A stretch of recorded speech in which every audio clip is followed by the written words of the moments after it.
Here are some of the worst popes in history. First up, Pope Damascus I.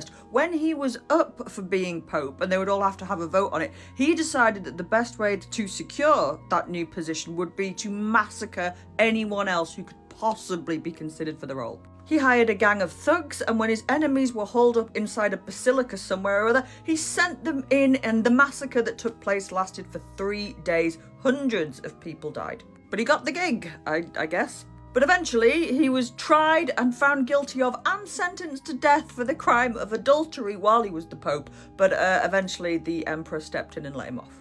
Well done, Damascus. Next up, Pope Stephen VI, who was as mad as a jar of twats. Stephen did not like his predecessor, Pope Formosus, so 7 months after Formosus died, he had his body exhumed and he put it on trial in front of a bunch of bishops. Like a dead body that's been in the ground for 7 months. This is what this image up here is depicting. Everyone must have just been stood there just like, what is happening here? Can you see this?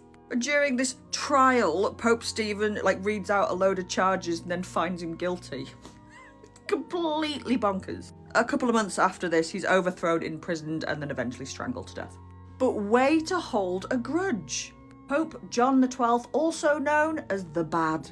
This man's levels of debauchery were off the chart, and if the rumours, and I suppose they are rumours, are to be believed, he would regularly hold orgies at his home, which was so extreme the devil himself would appear there. He was charged in absentia for the crimes of murder, rape and incest, found guilty and excommunicated, and eventually met his end after he was caught in bed with another man's wife and was subsequently bludgeoned to death by the angry husband.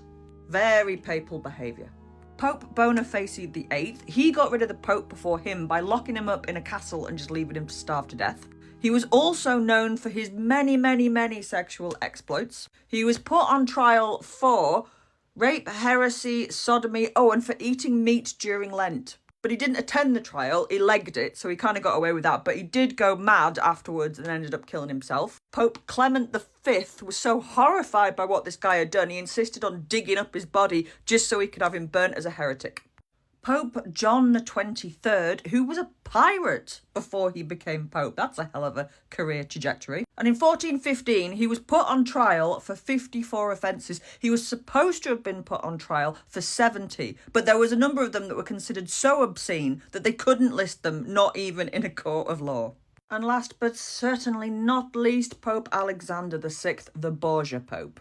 A man who secured his way to the papacy not through violence, or I'm sure there was some of that as well, but mostly through corruption and bribery. He had 10 illegitimate children, one of whom, Lucretia, he was said to be enjoying relations with, while Lucretia was enjoying relations with her brother.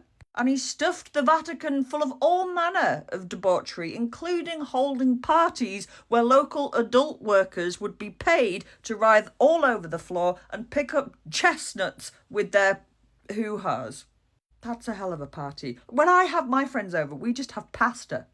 But that is some, and only some, of the worst popes in history.